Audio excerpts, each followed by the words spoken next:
All right, so imagine a game system that you can play that is a cohesive game world, but not only is there one game, but there's also multiple games in different scales. So we have like a fleet combat game, a 10mm scale, almost like an epic war game, a skirmish game, a war game, and all of this with like new plastic kits that are still being released, with game designers that are passionate about it and love it and open to share with you their universe. But that couldn't possibly exist. Unless... Drop Commander! So this video, we're actually gonna hopefully introduce you all to the world of Drop Commander, which includes Drop Zone Commander, their small scale game, Drop Fleet Commander, and also a little bit about Battle Zone Commander and Strike Team Commander. The new games coming out. These are brand new plastic battle fleets. We got sent by TT Combat, but we got sent it because we asked for it. This isn't a marketing push. Murray and I have been getting like obsessively into fleets ever since we explored Battlefleet Gothic. Everything's new, let's talk about it. Cool. Spaceships! And to top this all off, I got to have an interview with Dave Lewis, the creator of Drop Zone and Drop Fleet Commander, and we'll be putting some of that later in the video. So your faction is the UCM, who are what? The United Colonies of Mankind. Basically, your bog standard humans on Earth. They have... Oh, they're not on Earth specifically. Oh yeah, oh, spoilers, goodness. Yeah, they were on Earth, and then the Scourge happened, and now there isn't really an Earth. Yeah, so it's funny that we're doing these two factions because I'm collecting the Resistance, and effectively, imagine Earth has these colony worlds, they have the Cradle worlds, which are all these beautiful, well-developed worlds. Then they send off these far-flung colonies. They get invaded by aliens and mostly wiped out. The people left behind fighting a guerrilla warfare with old equipment, you know, hidden ships in asteroid belts and things like that, they become the Resistance, whereas the UCM are like those far-flung colonies who, like all great humans do, put their entire economy into revenge. It's like a 50 or 60 year plot, maybe even a 100-year plot, where they're just like, our entire purpose is to build a giant armada and go kill those aliens. So the vibe of the UCM is probably similar to the Marine Corps in Halo. Aesthetically, they do give me Halo vibes, yeah. Yeah, exactly. Whereas, to me, the Resistance, it feels a bit like the Belters in The Expanse. Yeah, they're a mix of the Belters in The Expanse and then those like remnants of the old glory. So they're kind of like Battlestar Galactica meets The Expanse. So they've got like the Belters and the scrappy ships, but then also you know what? It's just kind of Battlestar Galactica. It's like a ragtag of civilian fleet banding around old museum battleships that they've kind of repurposed. Anyway, we want to see you build a ship. Murray, make some UCM. I have a bit of confession as I sit down to build this giant battleship, and is that I have a huge love for spaceships, all that sort of stuff. Star Wars, Star Trek, Battlestar Galactica, Legend of the Galactic Heroes, Gundam to some point. There's always something really enthralling about sci-fi stuff. Exploration and big metal thing with big guns. Realizing this sort of thing on a tabletop, to me, just feels so underutilized, so unrealized. We had some stuff like the Star Wars Armada and X-Wing, which I quite enjoyed. There was Gothic Armada, which is still such a huge cult thing, even though it hasn't been supported in a decade or more. Firestorm Armada, but Drop Fleet Commander is definitely something that scratches an itch for me. The aesthetic is really, really cool. I love all the ships, and the actual game feel is really important and makes sense. And it is really cool to see a company manage to get into plastic production. You're seeing more and more companies these days manage to do it. Marcher has done it with their Kickstarters. Trench Crusade is now making things in plastic. This sort of feels like, you know, oh, they've made it into the big leagues. That's exciting. Ooh, you know, they can rival Games Workshop a little bit. Wouldn't that be nice? Now, the battleship itself is huge. It's sort of been a fun and natural progression, starting with the little ships, painting the frigates and the cruisers. And then I've done a battle cruiser, and then I'm immediately going and doing a battleship. That feels really fun and a natural way to expand into an army. You know, get to do your centerpiece things. That's always a big milestone for any army in any genre. The sprue is really well laid out and the parts go together really well, but the model itself goes together really well. It's really clear sort of which your options go together. And so pretty quickly, I have a battleship that I can start painting. Now, I touched before on my love for sci-fi, particularly Star Wars. I still remember as a kid going into the cinema to see, you know, Revenge of the Sith, that opening shot of diving down past the big Venator class cruisers onto the planet of Coruscant and just getting that sort of almost vertigo as you see all the ships shooting and pew pew pew and fighters everywhere. It was spectacular, and that has stuck with me all those years, and I'm now sort of starting to paint these ships, and it's the same neural dopamine signals firing off my brain, which is awesome, honestly. You might have noticed that the inspiration for my color scheme is actually the Rebels. They sort of have a dirty white with red trim, and I've basically adopted that. Mine is a bit more of a ruddy khaki rather than dirty white, but the gist is still there, and for one, makes a really striking color choice, but two, also contrasts really well with the rest of my friends who have started playing this, including Dave. So I start off with priming my model black. That's always a go-to for me. I want all the recesses to be nice and dark, but I am going to go for a really strong zenithal of white because I really want the bright colors to shine through on the top of the hull. I really want to learn how to speak, like a human. Convince people I am not a monkey. Reptilioid. Return to monkey. They can't know I'm a reptiloid! Licks eyes and tongue. And now I'm going to grab 3 basic colors. I've got red, blue, and yellow. And I'm going to take these and make a downright mess. I'm literally going to splodge them onto the sides of my ship here and blend them all together, basically wet blending. I mean, really, it looked like a preschool. Just had to go out painting my ship. Painting big ships like this, they've got the big flat panels, and this is my steady approach to making something interesting here. And so I'm going to let that dry, and when that's done, I'm going to go in and start overbrushing. This is somewhere in between dry brushing and just layer painting. Basically, just going to drag it across the surface, making sure that none of the paint goes into the recesses. Basically skipping along the top. Imagine a stone skipping across the water. Have you lost something, dear sir? Dry brush. And to do this, I'm using basically Cadian flesh tone. It's literally a skin color, and I'm going to use that to make my way up to a bone color. Ooh, what's down here?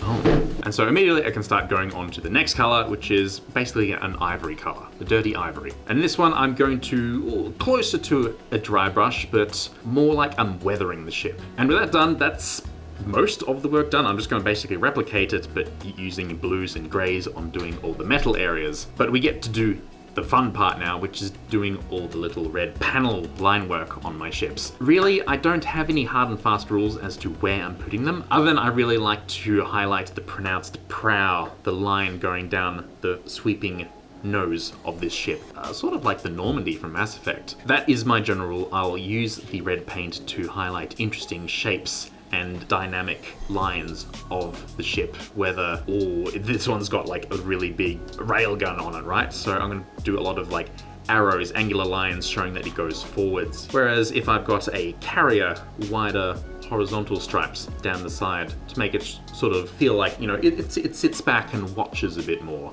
And just like that, my ship is done, and it was really that simple. I specifically came up with a color scheme that was really easy to make, that I could just bash out ships as quick as anything, just boom, a whole battleship. It's as long as my hand. Here we go. But you probably didn't get like a really good show of just how big this thing is, but it's immense.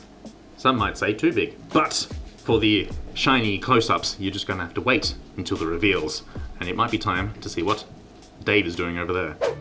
Do you like STLs? Well, we do too. And we actually have a sale right now. So if you'd like to support Tabletop Time, go to our web store, links are in the description. We're having an STL sale where we're selling all of our STLs at 25% off. And there are also a few goodies on the web store that you have never seen before. These are stretch goals for campaigns that have not yet been available for purchase. So go check them out. You'll be able to grab them for the very first time on the web store. Links will be in the description, and buying direct from the web store and getting something cool for yourself is a really fantastic way to support us and help us keep making content. Now, to show your support for either myself or Murray, you can use the code UCM for Murray to get 1% off your STLs, or the code Resistance to get 25% off your STLs. And whichever one gets used more will let me know which one of those factions you guys prefer in a completely impartial way. Thanks, everyone. So Murray and I are working on UCM and Resistance, you know that, but the game has 4 other factions and, of course, 4 other brand new plastic battle fleets. Now, on the battle fleets in general, it's really worth saying, unlike a lot of games, these actually get you a game. This battle fleet is an entire maybe 1,000 to 1,500 points, which is like a regular sized game of drop fleet, which is so good that you can just build a fleet and start playing. Anyway, the Sheltari are a bunch of aliens, and they're these little diminutive aliens that kind of ride around in like mech suits because they're a little bit ashamed of their short man syndrome. They have really advanced technology, very fragile ships, powerful energy weapons, but they also have shields, which is really unique because they basically can always take a save, a bit like an invulnerable save in Warhammer. Beautiful designs, a lot of tactical nuance required, teleporting, force fields, it's all there. Now, Bioficers are the brand new faction. So they're mad, deranged AI that just enjoy fighting for the challenge of it, and they're the latest threat that's come into the system. They have a really unique vibe. I love the solar panel kind of angular design of them. They're really cool and completely different from how all the others are. And their playstyle looks completely different as well. All of their ships, this is for Murray, which all their ships have like 1 shot. Okay. Like their cruisers are like attacks 1, hit 3 up. Next up, the OG. These are the guys who are in the original starter set. These are the Scourge. They're basically an alien race of parasites that climbs into people's heads. If people are as old as me, they remind me of the Yerks from Animorphs. They called the Yerk, the little worms in their ears in Animorphs. They take over host creatures. They perpetuate war. They have like plasma weaponry and a really organic vibe.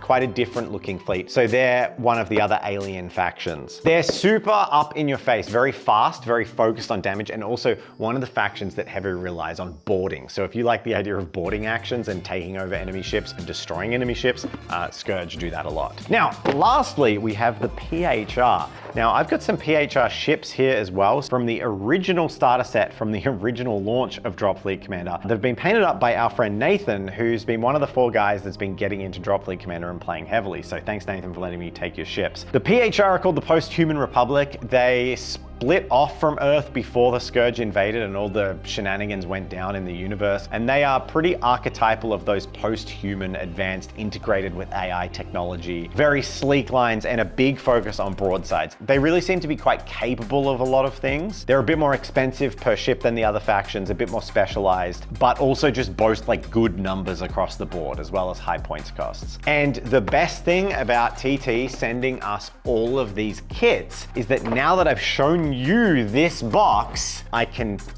give it to Nathan and take it away from, don't tell Jazza. It's going home to Nathan. So that's an overview of the other factions in Drop Universe. They're all also in Drop Zone Commander, and they are all also going to be fully supported in Strike Team Commander and Battle Zone Commander. So it's really cool. The factions are there top to bottom. It's not like Imperialis that came out, the new epic reboot for Warhammer, where they're like, oh, we're doing a new game system, a different scale. Just Space Marines now. The point is that all 6 factions are in all the games, which is really cool. So if you like one of them, you can collect them in every size. So I'm going to build some of the new ships, and the newest ship in this kit is the Plastic Resistance Battleship, and it's unique because you can combine 2 of them into a grand battleship. You basically bridge the 2 hulls. The Resistance are very good at jury rigging, and they want to build a new power core for these old battleships, basically very, very out of date, and make something bigger and more impressive. As well as that, I'm going to make some ships from the new light ship sprue, which has been out for about a year, but it's new to me. I don't have any of these ships, and I'd love to build one of these Resistance destroyers. I'll paint that up at home. I've been collecting Resistance since they launched, and I absolutely love this faction. They're old world charm, they've got a bit of art deco, and I really appreciate it. But I actually have another ship. You see, one of the cool things about TT Combat and about Drop Zone Commander is previous versions of models are supported, and a lot of the changes that happen to model designs with different updates are incorporated into the lore. So I'm going to make the old school Grand Battleship my resin kit. Now, I've shown you the new kit, I've built the plastics, I feel like I've paid homage to the new stuff, but this is sitting in my collection. It's probably my favorite ship design in the entire Resistance fleet. So I'm going to build up this awesome hammerhead looking grand battleship. And the way I paint mine is by applying a metallic silver paint to all of the underbelly, the undercarriage, and then I highlight that with Somho silver and then put a sepia wash on that, which gives us this really nice sort of golden armor look. But before I do that, I do a couple of gray dry brushes on all of the armor panels. I then line highlight all that, pick it out with some spot highlighting, and then do some red accent details, and then paint all the lenses green and blue. Now, the reason I'm not doing a step-by-step while I set about building this kit is I just wanted you to know what I do for my paint job, so now I can, well, really talk about Drop Commander. So Drop Zone and Drop Fleet are set in a universe where humanity has expanded into the stars. We basically went and made a bunch of colonies on all of the best candidate worlds, and these get established quite nicely. They become little utopia planets, and everything's going really wonderfully for humanity. Humanity then sends off a bunch more ambitious colony ships to go and colonize more distant and more hardy worlds. A bunch of them get colonized where they're more frontier planets. Think Wild West, mining colonies, and that sort of thing. Now, it's worth briefly mentioning we've already had first contact with the Sheltari at this point, which are an alien race of tiny little diminutive guys, and they're kind of bringing humanity into their wings, but ultimately they're a bit manipulative, and they're kind of assuming humanity will become a bit of their vassal. Now, one day, a little white sphere rocks up on Earth and says, in a year, you're going to be invaded, and it's going to be really bad, so you'd better come with me, and if you don't come with me, you're all going to die. So this white sphere, while being alien, it's not the first alien thing humans have found, and it creates a bit of a schism. As about a year later, a bunch of humanity's people go up into space into a fleet, and they say, we're leaving, and there's a bit of a civil war, there's a bit of a conflict, blood is lost on both sides. Those who survive, they jump out of there, they leave. And then, just as the white sphere suggested, aliens invade, the Scourge show up and basically decimate and conquer all of those core worlds. Fast forward about 100 years, and the UCM, the United Colonies of Mankind, representative of all of the colonies, those distant mining Wild West colonies, and they've basically banded together, so their whole purpose now is to get revenge and retake the Cradle worlds. So they send this Reconquest fleet back, and they manage to rescue a couple of the old colonies and meet these people called the Resistance. That's my faction, who are people who have been fighting guerrilla war for basically 100 years and hoping someone would come and save them. There's also, about here, we find the lost colony of Callium, which is basically one of those old world colonies that was cut off from all the rest of them, and they've kind of become a military dictatorship of their own, a bit of an autocracy, but they're very rooted in old world values rather than this new united retake the world approach of the UCM. And one of the last groups to jump in is those people who originally fled with the White Sphere. They come back as the PHR, and they basically have all this advanced cybernetic tech. They're post-humans, and they are going around basically being better than everyone, or at least saying they're better than everyone. So they've had this big conflict, this big dust up, and that was the first setting of like Drop Fleet Commander 1.0. And the timeline progresses, it constantly does with Drop Commander. And now we're in a place where we're doing this thing called the Reconquest. Everyone's trying to take Earth back, specifically Earth. And it's locked in a bit of a stalemate. So Callium has aligned with a UCM and a group of PHR. They basically put the differences aside a little bit to go fight the Scourge and the Sheltari. And then these Bioficers have rocked up, who are the newest faction on the block, autonomous, deadly robots. And they're all having a big dust up on Earth to try and claim it. And that's where we're currently at in the setting. Now, as for games, the two main games that currently exist, Drop Zone Commander is a 10 mil scale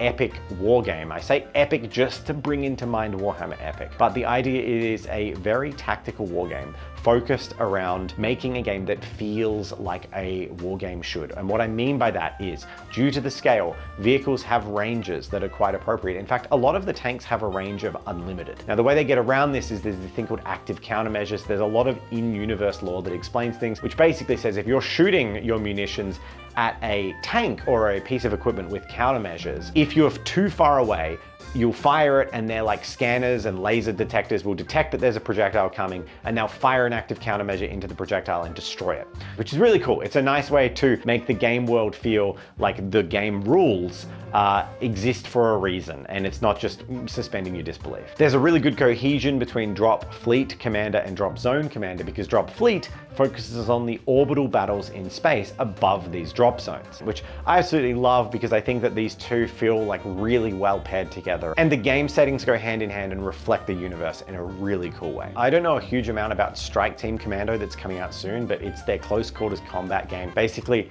focusing on the infantry who are grabbing those objectives in those drop zones. That's really cool.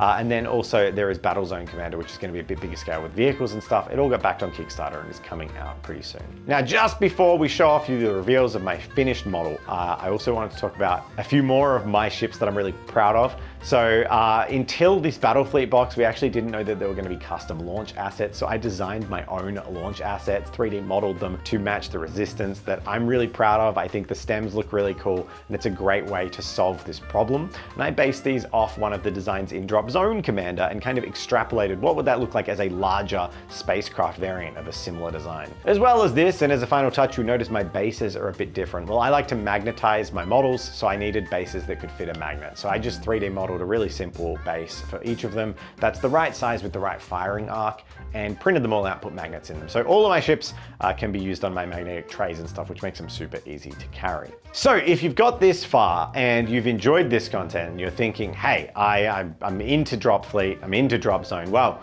we got a treat because I got to sit down with Dave Lewis, the person who created the entire universe, and have an interview with him. So we're gonna go have an interview with Dave, ask a few questions about where the game's at, what's coming out, what's happening. And then after that, we'll check out the reveals and you can see Murray and my fleets as they currently sit. Let's take you back in time to a call with me and Dave where we chat about the game. And if you wanna see the full interview, they'll be linked in another video underneath. Obviously, we're not gonna fit a full 40-minute chat into this video, but we'll give you a few snippets. And if you're keen, definitely check out the full interview because Dave's passion is contagious. All right, Dave and Dave, chat it out. So I'm here with Dave Lewis, the creator of the Drop universe. Hello, and thank you for joining us. Hi. Now, you created the Drop universe entirely on your own. This is back in 2012, and you spent 2 to 3 years making it.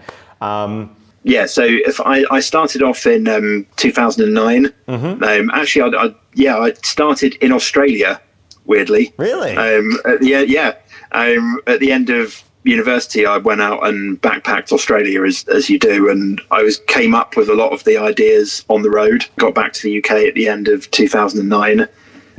Went into my parents' garage for 3 years nearly to work on the whole thing. I had no money. I was doing it all myself, so I did all the sculpting, the painting, the photography, the rules, the background writing, everything pretty much. Yeah, we launched at Salute 2012. No, we weren't originally supposed to be there. Well, in that I applied to go about 6 months before the show, as you do, and they said, sorry, there's no room, you can come next year. That's all right, really, because we're not ready. I haven't finished it yet. And then 3 weeks before Salute, I got an email to say a space has opened up, do you want it? I was like, yep. All right. Then I was a mad rush of 3 weeks with no sleep. We turned up. It was me, my girlfriend, who's my wife now, but she was my girlfriend then. Amazingly, my mum and a couple of other people were on the booth with me, but we had nothing to sell. We just had miniatures to show people. We had the game. The rules weren't finished, so I couldn't talk that much about the game besides the general intent of the game. But we were 10 people deep all day. It was crazy. It was mad. And we started getting mobbed long before the doors even opened because nobody knew who we were. There was no prior announcements, nothing. We just turned up with a cabinet full of miniatures. There was stuff that never got into those cabinets because we became so busy before it even opened. Yeah. There was no time to finish setting up. It was one of the craziest days of my life. But and that's where it began. There was obviously this immense hunger for a brand new, it was a 10mm game, an unusual scale at that time, and not something that had been, there wasn't really a small scale game that was, Flames of War was 15mm, but yeah, Flames was 15. Yeah, there's some historical ones that doesn't have a lot of crossover. Epic was well and truly dead and had been dead for a while at that point. I always felt that Epic was a bit too small, 6mm, that you just can't see anything at 6mm for infantry. 10mm was a bit of a choice to make. I suppose it was a brave one at the time because there wasn't anything, and I got asked a lot at the time, why 10mm? There's nothing in 10mm. It's not a scale that people play. I'm like, well, the market's decided what the ideal size for a miniature is, which is about the same size as a Space Marine or a Guardsman. It's like, well, what scale would make a tank be that size when it stood up on its end? And that's 10mm. Yeah. Plus, it's big enough that you can get some character into the infantry. You can see detail. You can see what weapons they're carrying. But it's also small enough that you can get 9 tanks underneath a dropship, and that dropship will fit comfortably in a gaming case and won't cost you 70 quid. And it's also a scale that it's fantastic. You can paint You can paint quickly and easily and have it look good, but there's also that room where if you are an advanced painter, there is enough there for you to really elevate them and make them look exciting. Another big part of Drop Zone was I played a lot of real RTSs as a kid, mostly Tiberian Sun, Red Alert 2, that era. And I was always frustrated that there wasn't a war game that really gave me those feels. You know, there's no base building in Drop Zone, but there is that tactical, you're commanding an army, a real army, with lots of different elements that do different things, and your artillery is doing the things that artillery should be doing, which is sitting at the back firing over buildings, that kind of thing. Scenery is you can destroy buildings in it. I was always annoyed any war game where you can't blow up the scenery. It's like, well, your guys are hiding behind that wall, why can't I just blow the wall up? I've had immensely satisfying games where your opponent feels like they've got victory, and then suddenly you hammer into the foundations of the building and bring it down upon their APCs that are parked next to it and ruin their day. It's all cinematic. Yeah. That's a major part of it. Those kind of questions were things that I'd always felt war games hadn't answered. It was something I wanted this one to do. It's one of the immense benefits to you having created the whole thing, and there's this sense of connection between the rules, the lore, and the miniatures, where whether or not the top engineers and scientists in the world would say, yes, this is definitely realistic, is far less important than is it real to the world that you've created, and it all cohesively makes sense.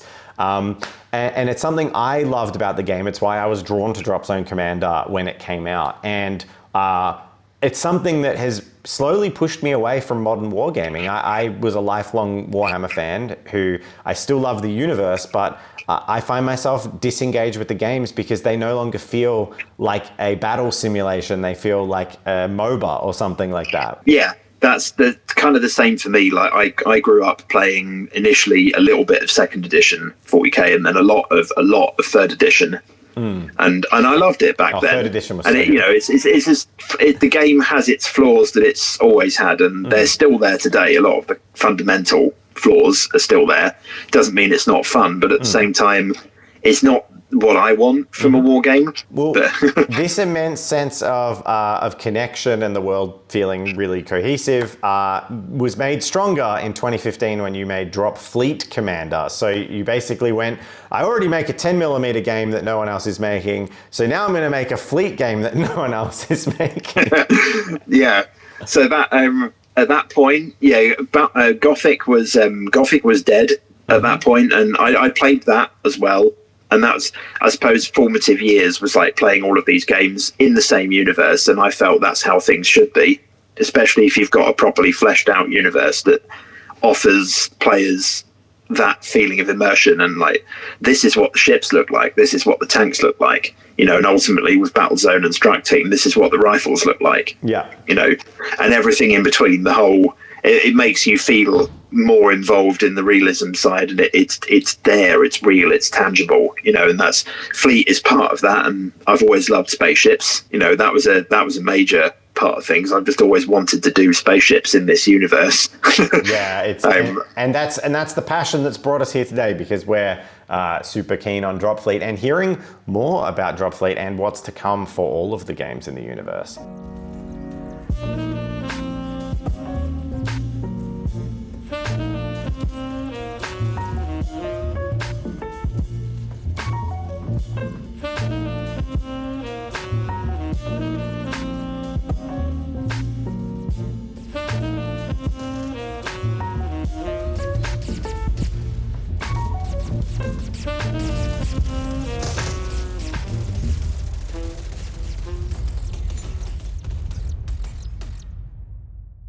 So I hope you find these tiny spaceships as satisfying as we do, but even these are not as satisfying as our Patreon. So thank you so much to all of those who support us and allow us to keep making this content. We're looking forward to an awesome new year with you all. We've got our first mini review in January coming up soon, and a whole bunch of behind the scenes chats and more. If you'd like to join, links are in the description.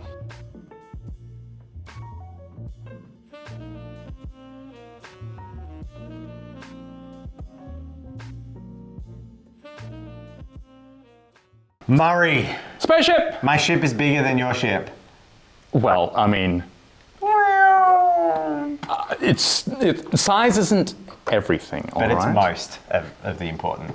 It's also about girth. Oh, you've got girth as well. Never mind. Look at all our ships. This is what passion looks like. I mean, I guess I've painted most of these ships. You've painted all of these ships in the last 2 months. Yeah. We've heard today also from Dave that we reckon Drop Zone Commander 3rd edition is coming out 2026, which is going to have a massive new wave of plastic miniatures. More plastics. So I think by the time Drop Zone comes out, I'll be ready to start painting that again because I've got my old Drop Zone models. But you know, I love that it's all in the same universe. Yeah, it's really, really cool. Also, it sort of opens up that possibility. Like when you're playing the ships, it's all, you know, you're fighting over in low orbit, you know, ground sites. That's how you score points. You deploy troops. But then if you want to get into details, you could, you know, move into like a little ground fight in Drop Zone Commander or something. It sort of has that flexibility. And that's only going to be even more so when Strike Team Commander comes out, because you'll be able to. I joked to Dave that you could basically do like a drop fleet game, and then when you capture a city, decide that with a drop zone game, and then when you go to have CQB inside a building to get an objective, decide that with a Strike Team Commander game. It's like the Russian nesting doll. Oh my gosh, that's crazy.